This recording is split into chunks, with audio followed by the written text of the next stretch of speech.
Recipe house channel থেকে সাথী বলছি। আজকে আপনাদের জন্য আর একটা নতুন রেসিপি নিয়ে এসেছি, আপুরা দেখবেন। প্রথমে আপুরা একটা প্যানে পরিমাণ মতো তেল দিয়ে দিলাম, তারপরে কিছু পেঁয়াজ কুচি দিয়ে দিলাম, তারপরে একটা বলে মুরগির গোশত নিলাম আপুরা, তারপরে কিছু লবণ দিলাম আর একটু লেবুর রস দিয়ে দেব।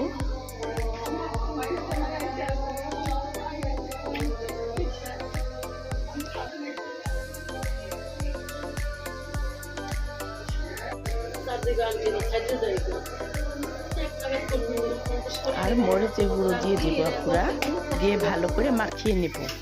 মাখিয়ে 5 মিনিট রেস্টে রাখবো। তারপরে ওই যে কড়াইতে পেঁয়াজ কুচি দিয়েছিলাম, বেরেস্তা করে নিয়েছি। তারপরে ওই তেলে আবার এই মুরগির গোশতটা ভেজে নেব, অল্প ভেজে নেব, বেশি না। বেশি ভেজে নিলে আবার শক্ত হয়ে যাবে। হালকা এরকম কালারটা একটু চেঞ্জ হলে নামিয়ে রাখবেন আপনারা। তারপরে এখনই নামিয়ে ফেলবো তেলগুলো।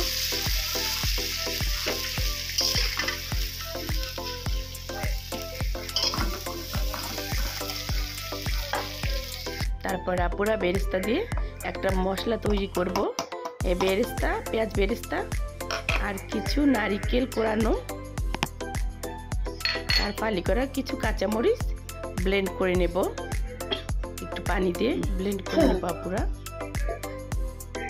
এই যে ব্লেন্ড করা মশলাটা এখন ওই তেলে পেঁয়াজ, আবার কিছু পেঁয়াজ কুচি দেব, দিয়ে পেঁয়াজটা ভেজে নেব।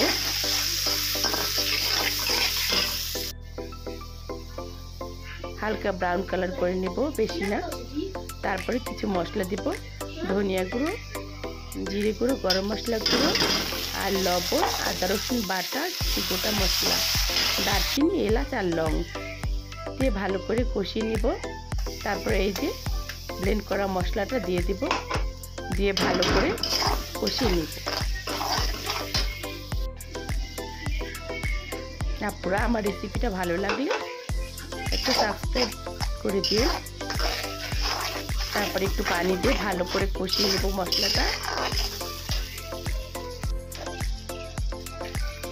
তারপরে ভেজে রাখা মুরগির গোশতগুলো দিয়ে দিলাম, দিয়ে একটু ভালো করে কষিয়ে নেব। ঢাকনা দিয়ে ঢেকে রেখে আবার কষিয়ে নেব।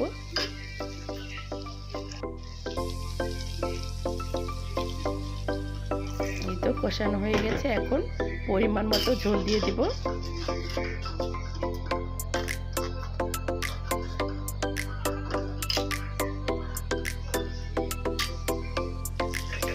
আপুরা আপনারাও এই গোশতটা খেয়ে দেখবেন, খুবই ভালো লাগবে।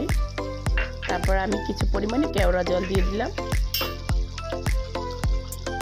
এই আমার রান্নাটা ডান। আজকে এখানেই রাখি আপুরা। আসসালামু আলাইকুম, ভালো থাকবেন, আল্লাহ হাফেজ।